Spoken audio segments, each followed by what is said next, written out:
Spirituals होना कहीं ना कहीं लॉ ऑफ अट्रैक्शन से कनेक्टेड नहीं है क्या? मुझे कुछ चाहिए, I can be spiritual but I can still attract all of those things, remaining a spiritual person. आपको क्या लगता है जो आप क्वेश्चन पूछ रहे हो इसका क्या आंसर होगा? मेरे हिसाब से जो हमको सिखाया जाता है जब भी हम किसी से सीखते हैं कि when you become spiritual you leave all the desires behind, you don't want anything in future, you don't want anything materialistic for you। मुझे लगता है कि वो ऐसा होना ही नहीं चाहिए। मैं स्पिरिचुअल हूँ तो मेरे पास वो सब होना चाहिए कि if I want to create something I can create through here. अभी आपने कहा कि I can create something from here, what do you mean by that? इसके दो मतलब हो सकते हैं, एक तो वो जो अभी आपने बोला कि law of attraction, law of manifestation, या फिर हो सकता है कि आप सोचो, अपना दिमाग लगाओ और कुछ नॉलेज एक्वायर करो, कुछ एजुकेशन एक्वायर करो, फिर काम करो। What do you mean bye creation from here? Creation from here means अपने अंतर मन से या सबकॉन्शियस या कुछ भी कह लीजिए, मैं वहाँ से क्रिएट करता हूँ, बट उसके लिए मुझे कुछ ना कुछ तो करना पड़ेगा। बट अगर मैं यहाँ से एक बार शायद इनिशिएट करता हूँ तो आई गेट द डायरेक्शन कि आप वहाँ जा सकते हो। अब उसके लिए मुझे स्किल लेना है, उसके लिए मुझे कुछ और करना है, 10 डायरेक्शन में अलग अलग सोचना है, but at least it will give me A direction. Give me an example, क्या आप अपने यहाँ पर क्रिएट करोगे जहाँ से कि आपको डायरेक्शन मिलेगी? एक छोटी सी एग्जांपल है, मैं एक दिन मेडिटेशन में बैठा हुआ था शाम के टाइम, मैं पता नहीं कितना डीप करता हूँ। आई सॉ यू सिटिंग, मैंने आइज़ क्लोज किया हुआ था, आप ग्रीन टी शर्ट और आपका पुराना वाला चश्मा लगाया हुआ है, and you are looking at me like this and smiling on a beach. 3 दिन बाद when I was sitting for the meditation, आपका इस स्टूडियो का यूट्यूब पे मेरा पहला पॉपअप आया जब मैं मेडिटेशन के लिए कुछ वीडियो लगा रहा था। इमीडिएटली मैंने मेडिटेशन स्टार्ट करने से पहले रजिस्टर कर दिया। This is what the direction I got. So what I probably imagined from here took me to a direction where I can be where I want to be. This is what I think. देखो, अब इस question को tackle करने के दो तरीके हो सकते हैं। एक मैं वो कहूँ जो आप सुनना चाहते हैं, दूसरा वो जो सच है। तो क्या सुनना चाहोगे आप? सच। तो अगर सच सुनना है तो वो ये है कि ये सब बकवास है। नंबर वन तो हियर कुछ नहीं होता है, जो भी इमेजिनेशन होती है वो हियर होती है। हियर एक दिल होता है जो धड़कता है। मन। What do we mean by मन? मन मतलब फीलिंग्स, इमोशंस, और सोचना मतलब यहाँ पर है। तो सब कुछ यही होता है, ब्रेन में होता है। ये जो हमारी गलतफहमी है ना कि यहाँ से कुछ चाहते हैं तो ये हो जाता है, वो हो जाता है, एक तो इस सब से बाहर आना होगा। नंबर टू, जो आपने सोचा वो आपकी एक इमेजिनेशन थी। आपने मेरी कोई वीडियो देखी जहाँ पर आपने मेरे को एक पर्टिकुलर कपड़ों में देखा और फिर इमेजिन कर लिया कि हाँ ऐसे आंख बंद करी हुई, जैसे सपने में होता है, सपने में कुछ भी आ जाता है, तो ऐसे ही सपने में कुछ आ गया जिसको आप इससे कनेक्ट कर रहे हो कि आप यहाँ पर आ गए। ऐसे सपने और भी बहुत लोगों को आए, आप अकेले तो हो नहीं, लाखों करोड़ों लोग हैं दुनिया में। जब मेरी वीडियो देखेंगे तो मेरा ही सपना आएगा ना, किसी और का कैसे आएगा? हाँ, ये देखो, इनको जागते हुए भी सपना दिख रहा है। This is the height of hallucination, है ना? तो जब इनको आंख खोल करके मैं दिख सकता हूँ और इनको ऐसा लग रहा है कि मैं वीडियो देख रहा हूँ, इनको यकीन ही नहीं हो रहा कि मैं यहाँ पर हूँ, तो आंख बंद करके अगर मैं दिख भी गया तो उसमें क्या बड़ी बात हो गई? तो पहले तो अपने नोशंस को क्वेश्चन करो अगर सच सुनना है तो। दूसरा, जब ये समझ आ गया कि जो हम देखते हैं वैसा ही सपने में होता है, उससे अलग नहीं हो सकता है। इन अदर वर्ड्स, क्या आज तक आपको कोई ऐसा सपना आया है जिससे रिलेटेड कोई इमेज ही माइंड में नहीं पड़ी है? जैसे अगर आप एक पर्टिकुलर रिलीजन के हो तो आपको एक पर्टिकुलर तरह के सपने आते हैं, एक पर्टिकुलर कंट्री में हो तो एक पर्टिकुलर तरह के सपने आते हैं। जो आपकी अपब्रिंगिंग है, जो आपके एक्सपीरियंसेस है, नॉलेज है, इन्फॉर्मेशन है, उसी के बेस पे तो सपना आता है। वही तो आपके डिजायर्स और फियर्स मैनिफेस्ट होते हैं सपने में। कोई डायनासोर की पिक्चर देखोगे तो वो सपने आ जाएंगे, भूत प्रेत की देखोगे तो वो सपने आ जाएंगे। तो अगर आपका ये जो कॉन्सेप्ट है कि सपने में मैंने आपको स्माइल करते हुए देखा और आप यहाँ आ गए, तो अगर कल को मेरी जगह सपने में कोई भूत प्रेत या कोई आत्मा या कोई डायन या चुड़ैल अगर आपको हंसते हुए ऐसे देख लेगी, तो पता है ना क्या होगा? I don't have to say anything, उसके 2-3 दिन बाद क्या होगा? आप उस भूत प्रेत चुड़ैल या टोना या टोटका जो भी होता है, कब्रिस्तान का मान लो कोई सपना आ गया, कोई मूवी आपने देखी और वो सपना आ गया, तो you know what will happen next if you believe in such BS। But I was not asleep at that time. आपने आंख बंद करी और बैठ गए हो और आप कह रहे हो कि मैं सोया हुआ नहीं हूँ। ठीक है, आप जागे हुए हो, तो उससे क्या फ़र्क पड़ता है? जो भी मेमोरी प्ले हो रही है वो कहाँ हो रही है? ब्रेन में तो हो रही है, चाहे सपने में हो रही है, चाहे सो कॉल्ड ये मेडिटेशन स्टेट में हो रही है, चाहे अभी हो रही है। अभी भी तो ब्रेन में ही देख रहे हो मेरे को। और ये जो रिकॉर्डिंग हो रही है, हो सकता है इसकी मेमोरीज प्ले होंगी, अब वो चाहे सपने में हो चाहे सो कॉल्ड मेडिटेशन में हो। How does it matter?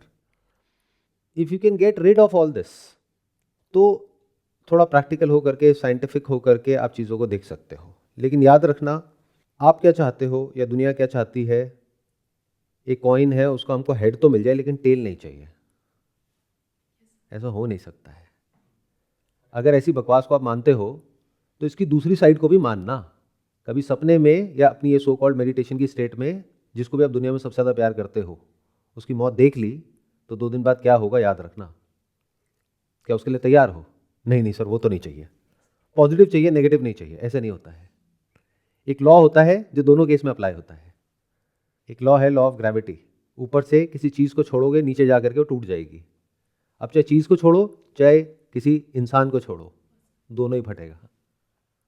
ये नहीं हो सकता कि आप कहो हाँ लॉ ऑफ ग्रेविटी तो काम करता है, लेकिन जब मेरा मन करता है, मेरे फायदे के लिए तो वो काम करता है, लेकिन जिसमें मेरा नुकसान है वहां पे काम नहीं करता है। This is superstition, this is unscientific thinking. तो पहले तो B scientific in your thinking, specially अगर आप ऐसी किसी जगह पर आ गए हो तो। हाँ, अगर किसी ऐसी जगह पर बैठे होते जहाँ पर किसी की फ़ोटो होती और लोग नाच रहे हैं, गा रहे हैं, अपना मस्ती कर रहे हैं, तो बात अलग है। बट ऐसा तो कुछ नहीं है यहाँ पे। तो सबसे पहले तो इन गलत फहमियों से बाहर आ जाओ, और अगर नहीं आना चाहते दैट्स योर चॉइस, बट इसकी जो दूसरी साइड है उसको भी एक्सेप्ट करना पड़ेगा, फिर पूरा करना पड़ेगा। अगर लॉ ऑफ मैनिफेस्टेशन काम करता है तो जो भी आप कह रहे हो अंदर से वो हुआ, तो अंदर से जो भी हुआ पॉजिटिव, आज पॉजिटिव हुआ, वो हो गया ना यहाँ पर, तो कल नेगेटिव होगा तो वो भी होगा। और जब इंसान मानता है तो फिर सब कुछ ही होता है। कल को आपके घर के बाहर कोई मान लो किसी के बाल मिल जाते हैं जिसके ऊपर खून लगा हुआ है, या फिर कुछ नींबू मिर्च वो सब पड़ा हुआ है, तो समझ जाना कि क्योंकि आपकी ऐसी थिंकिंग है, तो वो अगर काम नहीं भी करता होगा तो आपके ऊपर काम करेगा। This is the beginning of a superstitious mind. मानो तो पूरा मानो, नहीं तो कुछ भी नहीं। और जहां आपने कुछ भी मान लिया तो समझ जाओ वहीं से आपका डाउनफॉल शुरू हो गया। आपकी जो डोर है वो किसी और के हाथ में है। फिलहाल आपको अच्छा लग रहा है क्योंकि आपकी डोर किसके हाथ में है? ये जो उल्टी सीधी किताबें लोगों ने लिखी हैं इससे रिलेटेड, जिन किताबों के थ्रू लोगों के सपने पूरे हुए या नहीं हुए उस पर एक बहुत बड़ा क्वेश्चन मार्क है। जिन्होंने लिखी उनके सपने तो पूरे हो गए, वो करोड़ों में खेल रहे हैं। और वो रेफरेंस क्या देंगे? Anecdotal, not statistical. एनेक्डोटल क्या होता है? ये देखो इसने किताब पढ़ी और इसने इमेजिन किया कि मेरे को बड़ा बंगला मिलेगा, बड़ी गाड़ी मिलेगी, और इसको मिल गई। कितनों ने पढ़ी और कितनों को मिली? इसको साइंस कहोगे या बकवास कहोगे? और ऐसी बकवासों को मानते क्यों हैं? बिकॉज शॉर्टकट है। तो इन सब चीज़ों से बाहर निकल आओ जितनी जल्दी निकल सकते हो। ये सब कुछ नहीं होता है, इसको अच्छे से समझ जाओ। हाँ, तब होता है जब आप अननेसेसरी इसको मान रहे हो, वो भी हो नहीं रहा है, फिर उसको अननेसेसरी अपने ही माइंड में को रिलेट कर रहे हो। जबकि ऐसी लाखों चीज़ें होती हैं जो आपके माइंड में होती हैं बट एक्चुअल में नहीं होती हैं। और अगर ऐसा करना ही है, अरे तो कुछ बड़ा करो ना, ये छोटा मोटा क्या करना है? यहाँ पर आकर के मिला क्या? पहली बार आए हो और शायद आखिरी बार आए हो, दोबारा तो आने की पॉसिबिलिटी भी बहुत कम है, क्योंकि हमारा जो सिस्टम है वो इस तरीके से डिज़ाइन है कि दोबारा से हम नहीं बुलाते सेम लोगों को। लाखों लोग हैं जो अटेंड करना चाहते हैं। तो यहाँ क्या मिला? ना पैसा मिला, ना कुछ फ़ायदा हुआ, कुछ नहीं हुआ। अरे तो मांगना ही है तो कुछ बड़ा ही मांगो ना, यूनिकॉर्न कंपनी खड़ी करो, तब तो कुछ मज़ा आएगा। तो अभी मैंने जो भी कहा उससे क्या क्लैरिटी आई? कुछ क्लियर हुआ माइंड में? क्या हुआ बताइए, एक्सप्लेन करिए। If you believe in totality, not in fragments.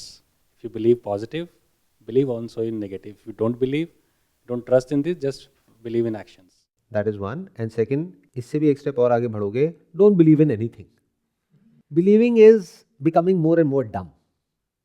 Believe क्यों करना है? मैं यहां पर बैठा हूं, आपको ये बिलीव करने की जरूरत है? या you know it for sure, आप ये जान रहे हो? तो जब जानते हैं तो वहां पर कोई बिलीव थोड़ी ना होता है। बिलीव वो करना पड़ता है जो सच नहीं होता है। झूठ में बिलीव की जरूरत पड़ती है।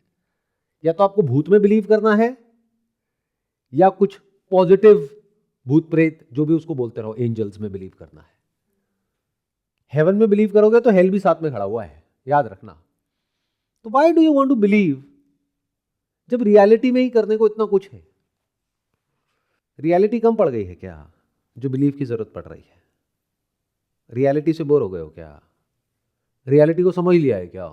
कुछ भी पता है रियलिटी के बारे में? Reality of this universe, reality of God, reality of life, reality of death, reality of yourself. Do you know anything about it? Reality of how to get rich. एक है belief about how to get rich. Eventually that is what you want. ये manifestation और ये सारी जो चीजें हैं, law of attraction, किसके लिए है? ऐसा कुछ हम सोचेंगे और बहुत गहराई से सोचेंगे तो पैसा आ जाएगा। ऐसे पैसा आता है क्या? ये बिल्कुल ऐसा है कि मैं ऐसे सोचूंगा तो मैं एक सर्जन बन जाऊंगा। अरे नहीं, ऐसा नहीं होता है। वो पूरी की पूरी साइंस है।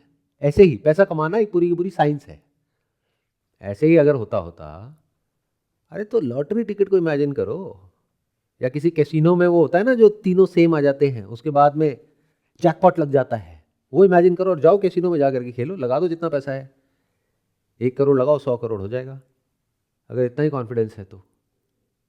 सो ऐसा सब आप मानते हो, इसीलिए you become more and more vulnerable. ये मत समझो इससे कोई फायदा हो रहा है, इससे सिर्फ नुकसान हो रहा है। क्योंकि कुछ भी अपने माइंड में बिठा लोगे, अब आपको वो चीज चाहिए, अब आप बिल्कुल परफेक्ट शिकार हो ऐसे शिकारियों के लिए जो आपके जैसे ही लोग ढूंढ रहे हैं। जैसे जंगल में होता है ना कि उनको गंध आ जाती है तो उनको स्मेल आ जाएगी, और आपको स्मेल आ जाएगी ऐसे लोगों की जो आपने इमेजिन किया कि मेरे पास में 1 साल बाद 1 करोड़ रुपए होगा। तो जैसे ही आपको एक ऐसी वीडियो दिखेगी जहां पे कोई बंदा क्लेम करेगा कि अगले 1 साल में आप 1 करोड़ कमा सकते हो, तो आप उसकी तरफ अट्रैक्ट हो जाओगे। इसको बोलते हैं लॉ ऑफ अट्रैक्शन। अब वो बंदा जेन्युइन है या फ्रॉड है, वो तो तब सवाल उठेगा ना जब आप उस पोजीशन में हो कि आप अनबायस्ड होकर के उसको देख पाओ। But you already biased. उस डिजायर ने आपका जो माइंड है, आपकी जो सोचने समझने की शक्ति है, उसको खत्म कर दिया है। डिजायर और फियर यही करता है, इंसान की सोचने समझने की शक्तियों को खत्म कर देता है, क्वेश्चनिंग एबिलिटीज को खत्म कर देता है। जहां आपने कुछ भी बिलीव किया, और ये मत समझो ये जो बिलीफ है ये सिर्फ वैसे काम करता है जैसे आप समझते हो कि मैंने कुछ माना। इनफैक्ट वो तो सबसे मुश्किल बिलीफ है। मतलब that takes hell lot of time, hell lot of energy, एक बिलीफ को अंदर एस्टैब्लिश करने के लिए एट अ सबकॉन्शियस लेवल।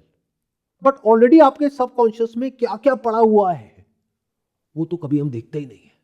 उल्टा जो पड़ा हुआ है उसको क्वेश्चन करने की बजाय और उसमें फीड करने की कोशिश कर रहे हैं, जिसको रीइंफोर्स आपको लाखों बार करना पड़ेगा तब जाकर के मानोगे, और फिर अगर करोड़ों बार कर लोगे तो वो होने लग जाएगा।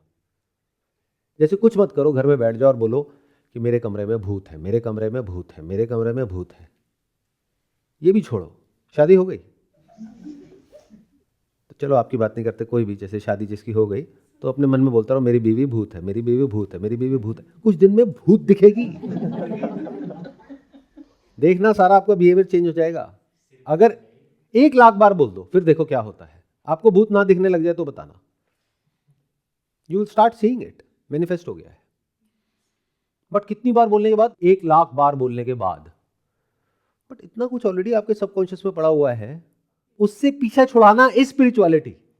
बट स्पिरिचुअलिटी में भी आकर के हम क्या कर रहे हैं? नए नए बिलीव्स पैदा कर रहे हैं, एज इफ की जो एग्जिस्टिंग है वो हमको कुछ हेल्प कर रहे हैं। वही आपकी लाइफ की सारी प्रॉब्लम्स की जड़ है। जैसे एक बिलीफ है बहुत स्ट्रांगली आप सबके अंदर बैठा हुआ है, डीपली बैठा हुआ है। क्यों? क्योंकि आपकी कंडीशनिंग हो गई है। मैंने कहा ना, चाहे झूठ हो चाहे सच हो, हजारों लाखों बार आपको एक बात बोल दी जाए तो आपके दिमाग में बैठ जाती है। कहां? कॉन्शियस में नहीं, सबकॉन्शियस में। ऐसे ही एडवर्टाइजिंग काम करती है। नहीं तो सोचो, एक ऐड को बार बार क्यों दिखाते हैं? एक ऐड पड़ती है मान लो 10 लाख रुपए की, 10 सेकंड की, तो उसको 100 बार क्यों दिखा रहे हैं? इतना पैसा क्यों लगा रहे हैं? बेवकूफ है क्या वो? जिसने देखना होगा 1 बार में भी देख लेगा, जिसने नहीं देखना होगा 100 बार में भी नहीं देखेगा। तो 100 बार क्यों? इसको बोलते हैं रीइंफोर्समेंट। जितना ज्यादा रीइंफोर्स किया जाएगा चारों तरफ से आपके माइंड में किसी भी झूठ को या किसी भी ऐसी बात को जो वो चाहते हैं कि आप मानो, तभी तो वो करोगे, तभी तो एक्शन लोगे, नहीं तो डर जाओगे एक्शन लेने में। इसलिए इतना रीइंफोर्स कर दिया जाता है बार बार दिखा करके बोल करके कि आपको लगने लग जाता है कि वो सच है, और जैसे ही कोई उससे अलग कुछ भी बोलता है आप उसकी बात ही नहीं सुनते हो, एक कान से सुनते हो दूसरे से निकालते हो, उससे लड़ने लग जाते हो। ऐसी है ये दुनिया, कोई लेफ्ट में है कोई राइट में है, अनबायस्ड तो कोई है ही नहीं, किसी ने कुछ मान लिया है किसी ने कुछ मान लिया है और आपस में लड़ रहे हैं बैठ करके। जैसे एक एग्जांपल दूं जिससे आप सब मजे से रिलेट करोगे, मैं 2 वर्ड्स बोलूंगा, बाकी के 2 वर्ड्स आप कंप्लीट करोगे नहीं, वो कंप्लीट हो जाएंगे, ये आपके सबकॉन्शियस से बाहर आएंगे। इसको बोलते हैं कंडीशनिंग, इसको बोलते हैं बिलीफ, इसको बोलते हैं प्रोग्रामिंग। मैं 2 वर्ड बोलूंगा, बाकी के 2 वर्ड आप लोग एक साथ बोलना। म्यूचुअल फंड सही है। ये क्या हुआ है? ये माइंड में छप चुका है कि ये सही है, लाइक उस पर क्वेश्चन नहीं है कि लाइक क्यों सही है, ये या सही है भी या नहीं है भी कि नहीं है, और लाइक होता क्या है, लाइक ये उसका लोगों को आइडिया नहीं होता कि ये चीज़ क्या है, लेकिन उसके लिए वो श्योर होते हैं कि सही है, कि सही है। लेकिन आज से बहुत साल पहले ऐसा नहीं था, आज से 10-20 साल पहले ये सर तब क्या था? एफडी सही है। अब क्या है? म्यूचुअल फंड सही है। क्या खेल हुआ है पिछले कुछ सालों में, आप समझे कैसे कंडीशनिंग करी जाती है आप लोगों की, और आपको पता भी नहीं है।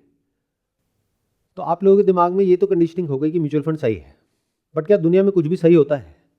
क्या कोई भी ऐसा इंसान है जो सही है, या कोई भी ऐसी चीज है जो सही है? ये सही भी होती है और गलत भी होती है। क्या दुनिया में कुछ भी ऐसा है जो सिर्फ पॉजिटिव है? Is it possible? Everything has its own opposite side. तो म्यूचुअल फंड गलत क्यों है बताओ? सर क्योंकि उसके कॉन्सिक्वेंसेस डिफरेंशिएट हो रहे हैं अकॉर्डिंग टू द फ्यूचर का जो ग्रोथ मार्केट है उसको लेकर के। फ्यूचर कॉन्सिक्वेंसेस क्या है म्यूचुअल फंड के?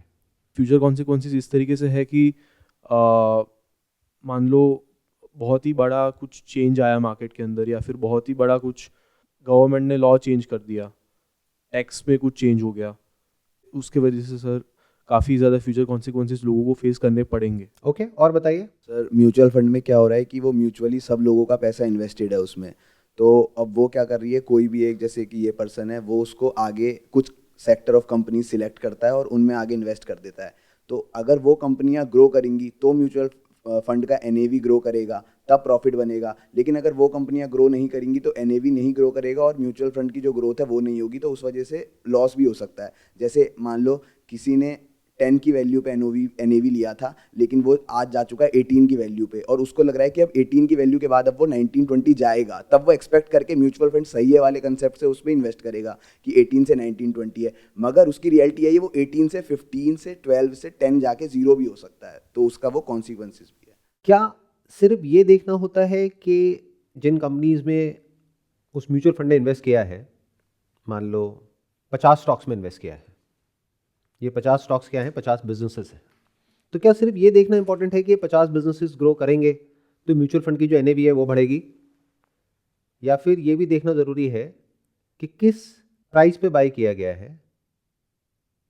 और एक्चुअल में उस बिजनेस की वैल्यू क्या है, कि वो प्राइस उस बिजनेस की वैल्यू से ऊपर खरीदा गया है या नीचे? क्या ये देखना इंपॉर्टेंट है या नहीं है? यस सर, सबसे इम्पोर्टेंट वही है। बट अगर मान लो मार्केट पूरी की पूरी एक ओवर वैल्यू टेरिटरी में है, यानी कि एक बिजनेस की वैल्यू कैसे कैलकुलेट होती है? मान लो आप एक बिजनेस करते हो, उसकी वैल्यू कैसे कैलकुलेट होती है? जो कंपनी के एसेट्स हैं, एसेट्स के बेसिस पे वैल्यूएशन कैलकुलेट होगी। एसेट्स के बेसिस पे वैल्यूएशन कैलकुलेट होगी, that is one part of it. लेकिन जो बिजनेस की इंट्रिंसिक वैल्यू होती है, हम एक बिजनेस को खरीद रहे हैं, जब आप किसी बिजनेस का स्टॉक लेते हैं तो आप उसके ओनर बन रहे हैं, आप उस बिजनेस को खरीद रहे हैं, तो आप किस बेसिस पे डिसाइड करोगे कि मैं उस बिजनेस को खरीदूं या नहीं खरीदूं? On the basis of assets. For example एक चाय की दुकान है, उसमें उसने 1 करोड़ रुपए के उसके पास में एसेट्स हैं, तो क्या आप उसको 1 करोड़ रुपए दे दोगे उस बिजनेस का? या फिर कुछ और भी देखोगे जिसके बेस पे आप कैलकुलेट करोगे कि मेरे को ये बिजनेस कितने में लेना है? Revenue, profit. Exactly, revenue, profit. और आपको ये देखना होगा कि प्रॉफिट भी जो आया, एक होता है ग्रॉस प्रॉफिट, एक होता है net profit after paying taxes, वो एक्चुअल में प्रॉफिट है जो इस बिजनेस में कैश आया। तो आपको देखना है कि आप अपना कैश कितने सालों में रिकवर कर सकते हो। इसको बोलते हैं P ratio, price to earning ratio, P multiple बोलते हैं इसको, जिसके बेस पे ये पता लगता है कि वो बिजनेस ओवर वैल्यूड है या अंडर वैल्यूड है। सर ऑल्सो लोन्स के बेसिस पे भी कि कितनी उसकी क्रेडिट वैल्यू है। यू आर एब्सोल्युटली राइट कि कहीं ऐसा तो नहीं है वो जो बिजनेस है उसने इतने लोन ले लिए हैं कि वो चुका ही नहीं सकता है। बट ये मान करके चलते हैं कि जो म्यूचुअल फंड मैनेजर है वो इन सब को तो बेसिक चीजों को देख लेगा। बट आपने जब एक म्यूचुअल फंड में पैसा लगाया तो उसके पास में कोई चॉइस नहीं है। अगर आपने इक्विटी में लगाया तो उसको इन्वेस्ट करना ही पड़ेगा, और अगर ओवरऑल मार्केट ओवर वैल्यूड है, यानी बिजनेस की वैल्यूएशन होनी चाहिए 100 रुपए और वो ऑलरेडी 500 रुपए है, तब भी वो महंगा है। तो इसके लिए एक मैक्रो विजन चाहिए, प्रॉपर्ली समझना पड़ेगा कि इसका रिस्क क्या है, कि सही है तो समझ आता है, गलत क्यों है। अगर किसी वजह से फ्यूचर में इंडियन इकोनॉमी में कोई मेजर इशू आ जाता है, एक मेजर स्लो डाउन आ जाता है, तो क्या होगा? Market will crash. बट अब यहां पर हमारे माइंड में क्या आएगा कि क्रैश तो पहले भी बहुत बार हुआ है, इसमें क्या बड़ी बात है। क्रैश होता है 1-2 साल में, फिर ऊपर आ जाता है। यही आ रहा है ना माइंड में। This is again part of conditioning based upon what? Based upon past knowledge, past information. Future में अगर कुछ ऐसा हो गया जो बहुत सारी कंट्रीज में हुआ है, बट हमें क्या लगता है कि वो तो वहां हुआ है, हमारे यहाँ थोड़ी ना हो सकता है। वी थिंक लाइक कोविड आया था, कोविड चला गया। एग्जैक्टली, कोविड आया, कोविड चला गया। 2008 में फाइनेंशियल क्राइसिस आई, चली गई। उससे पहले 2000 में .com बस्ट हुआ, चला गया। ऐसे हमको क्या लग रहा है, अगर आएगा तो चला जाएगा 1-2 साल में, हमें क्या फर्क पड़ता है। बट अगर कुछ ऐसा हुआ जिसके बाद में किसी वजह से, मान लो एज एन इकोनॉमी, अगर हम वापस से ग्रो नहीं कर पाए बिकॉज ऑफ एनी रीजन, तो क्या होगा आपके म्यूचुअल फंड इन्वेस्टमेंट का? लॉस, कितना loss? Maximum up to like which we have invested. No, यही तो चीजें हैं जिसको हमको समझना है। मान लो आपने 100 रुपए लगाए और वो 50 रुपए रह गई उसकी एनएवी, तो आपका नुकसान कितना हुआ? 50 रुपए का। आपने आज 100 रुपए लगाए और 100 रुपए का 50 रुपए रह गया, तो आपका लॉस कितना हुआ? 50% on books, but like we are not getting the returns, so we are losing that returns also, and plus inflation is also rising. Exactly, इन दोनों फैक्टर्स को भी देखना होगा कि अगर ये पैसा वहां ना लगाते, कहीं और लगाते, और वहां पर मान लो आपको 7-8% की भी रिटर्न आती, तो 25% की वो रिटर्न गई आपकी 3 साल में जो आनी थी, यानी 100 का 125 होता, तो 125 का 50 हुआ है, दैट इज 1। प्लस इन्फ्लेशन भी बढ़ गई है, इन्फ्लेशन मान लो 5% से बढ़ी, तो 15 रुपए का वो फर्क आ गया है। तो आपकी परचेजिंग वैल्यू भी तो कम हो गई इन्फ्लेशन की वजह से। जो चीज पहले एक समय पर 100 रुपए में आती थी, अब because of that 5% inflation year on year, अब वो 115 की हो गई है मार्केट में। आपकी जेब में कितना पैसा है? 50 रुपए। वैसे कितना होता? 125 रुपए। तो लॉस छोटा नहीं है, रिस्क छोटा नहीं है। और अगर तो ये टेम्पररी हो, जैसे पास्ट में हुआ, वापस से ऊपर आ जाए, तब तो कोई दिक्कत नहीं है। बट क्या वो लिख के देते हैं कि मिनिमम इतना ही होगा? बस एंड में बोल देते हैं subject to market conditions and risk, जो किसी को समझ नहीं आता है, कोई पढ़ता ही नहीं है। क्यों? क्योंकि कंडीशनिंग हो गई। तो अगर वो नीचे जाए, अगर वो एक पर्टिकुलर पॉइंट पे जाए जहां पे उसकी रीजनेबल वैल्यूएशन है उन बिजनेसेस की, और वहां पर जाकर के स्टक हो जाए, लेकिन कंडीशंस और बिगड़ जाए, तो वो और नीचे भी तो जा सकता है। अगर उस वक्त पैसा निकाला तो मरे, नहीं निकाला तो मरे। तो ये है रिस्क, जिसके बारे में कोई बात नहीं करता है। इसको बोलते हैं बिलीफ और रियलिटी के बीच में फर्क को देख लेना।